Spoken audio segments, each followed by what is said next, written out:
Hello and welcome to the last habit. जो हमने 10 week में 10 हैबिट पूरे करने का चैलेंज दिया था, उसमें से हम आखिरी हैबिट की तरफ आगे बढ़ रहे हैं। और आखिरी हैबिट है हमारे स्पिरिचुअल और इथिकल लाइफ को डेवलप करने का। तो चलिए इस सेक्शन में हम देखेंगे कि कैसे छोटे छोटे टास्क हम ऐड करेंगे जिससे हमारी स्पिरिचुअल और इथिकल लाइफ दोनों ही डेवलप हो जाएगी। नमस्ते और स्वागत है आपका manage time with Akhil podcast में। यहाँ आप अखिल यानी मेरे साथ एक सफर पर जाने वाले हैं जिससे अपने टाइम को और बेहतरीन तरीके से मैनेज कर पाएंगे। तो तैयार हो जाइए, हर बुधवार और शनिवार को एक नया कदम बढ़ाते हुए अपने सफलता की तरफ आगे बढ़ेंगे। चलिए शो की शुरुआत करें। हेलो दोस्तों, मैं आपका टाइम मैनेजमेंट लाइफ कोच अखिल बाहेती। दोस्तों, स्पिरिचुअल लाइफ और इथिकल लाइफ ये दोनों ही हाथ में हाथ लिए चलते हैं। अगर आप किसी खास दोस्त के साथ कहीं घूमने जाते हैं और आपको पता ही नहीं चलता कि कितना सारा समय पूरा हो गया है, बस आपकी बातें चलती रहती है, बस उसी तरह से है अगर आपकी स्पिरिचुअल लाइफ डेवलप हो गई है तो आपकी इथिकल लाइफ डेवलप हो जाएगी। एक बार इमेजिन करके देखिए आपके लाइफ जर्नी को जहां पे इथिक्स नहीं है। अगर आप इथिक्स फॉलो नहीं कर रहे हैं तो जो आपके इर्द गिर्द लोग हैं, देखिए जो भी प्रोफेशन में आप हैं, जो भी पर्सनल लाइफ आप पूरा करते हैं, जितने इथिक्स के साथ आप आगे बढ़ते हैं उतना ज्यादा रिटर्न आपको मिलता है। और कोई भी प्रोफेशन ऐसा नहीं है जहां पर आप अकेले काम कर सकते हो। तो एक चीज क्लियर है, आप अलग अलग लोगों के साथ इन्वॉल्व होके काम करते हो। अगर आप किसी एक पॉइंट पे आपके एथिक्स को साइड में रख देते हैं, उन्हें वैल्यू नहीं करते, तो उसका रिजल्ट ये होता है कि जब आपके लिए कोई इथिकल डिमांड होगी, आप कोई चीज इथिक्स के साथ चाहते हैं, वो आपको उतने इथिक्स से नहीं मिलेगी, क्योंकि सोचने वाला यही सोचेगा कि वो इसे कहाँ इस तरह से पूरा करता है जो हमें वैसे पूरे करने की जरूरत है। आपने कभी कोई चीज ऐसे करते हुए फील किया होगा और आपको मालूम चला होगा कि अनइथिकल तरीका ये हमें परेशान करता है। मैं मेरे एक क्लाइंट का एग्जांपल देता हूँ। मेरे एक क्लाइंट है जो बार बार हॉस्पिटल्स के खर्चों में उलझे हुए रहते थे। थोड़ा कुछ आगे बढ़ते, थोड़ा बहुत अपने पैसों को कमाते और वापस हॉस्पिटल्स में खर्चा आ जाता और वो चले जाते। वो मेरे पास आए, उन्होंने पूछा कि सर ऐसा क्यों होता होगा, मेरे जो भी मैं कमाता हूँ वो सब कुछ मुझे टेंशन दे के ही क्यों जाता है। मैंने उन्हें कहा कि क्या आप मुझे फ्रैंकली एक चीज बताएंगे। उन्होंने कहा प्लीज बताइए। उन्होंने बताया। मैंने पूछा क्या आप मुझे फ्रैंकली एक चीज बताएंगे, तो उन्होंने कहा कि हाँ सर पूछो। तो मैंने एक सवाल पूछा कि जो भी आप पैसे कमा रहे हो कितने इथिकली आप उसे कमा रहे हो, क्या आप मुझे सच सच बताएंगे।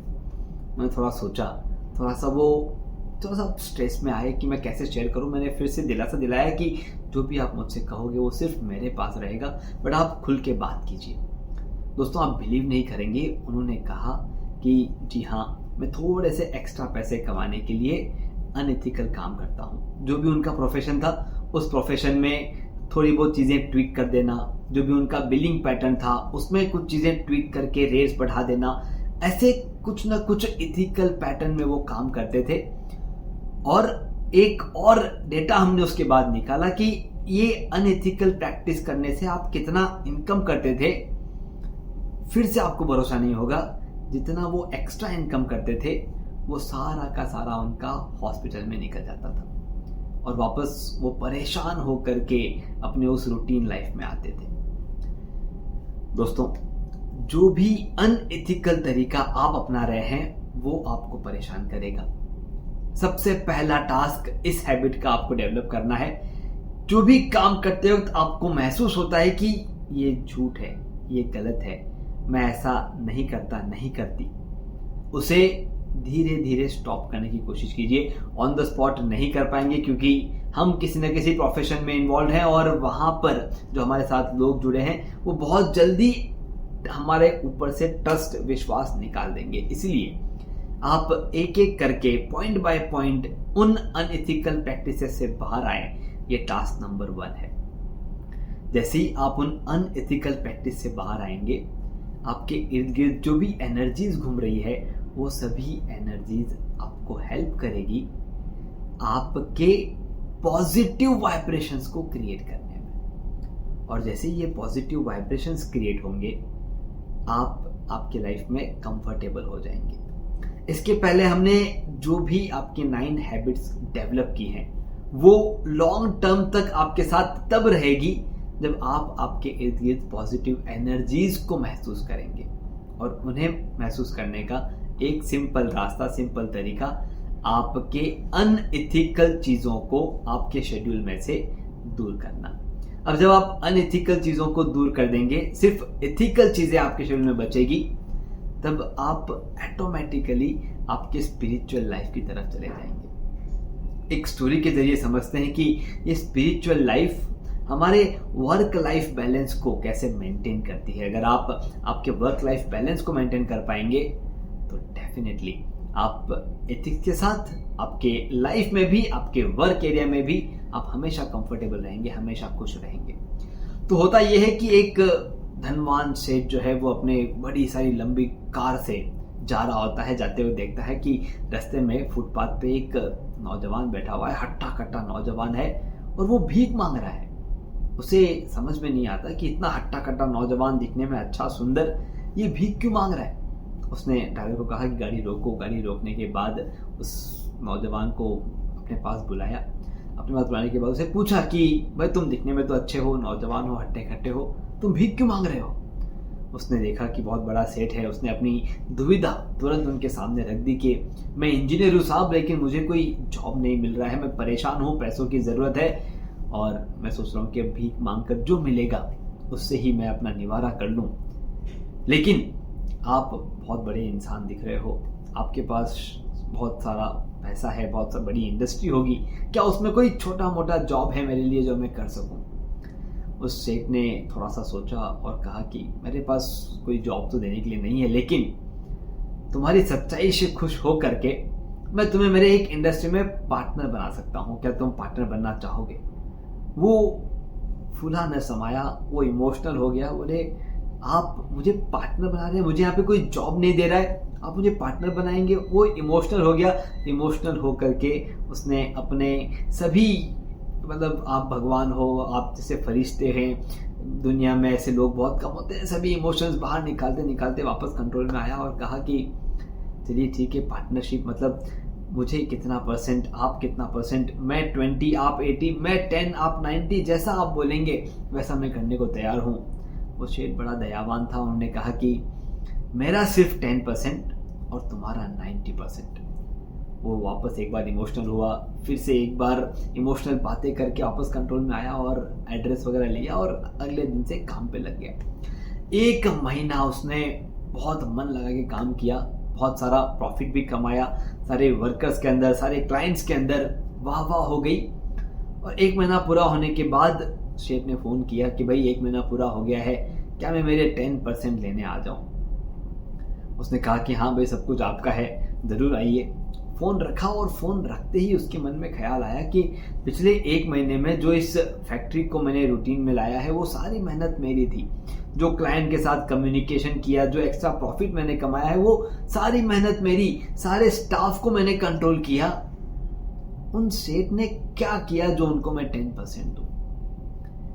उसने वापस फ़ोन उठा के वापस कहा कि सेठ मैंने अभी देखा कुछ हिसाब, कुछ लोगों के पैसे अभी आना बाकी है, एक बार वो आ जाए उसके बाद हम बैठेंगे। अब वो अपने बिजनेस का पक्का खिलाड़ी, उसने फ़ोन रखा, गाड़ी में बैठे, गाड़ी में बैठ करके अपनी इंडस्ट्री पहुंचे। इंडस्ट्री पहुंच के जैसे ही वो उस नौजवान के कमरे में पहुंचे, दोस्तों मुझे एक बार सोच के बताइए, अगर आप वो सेठ होते और कोई इंसान आपके साथ ऐसा करता तो आप वहां पर क्या करते?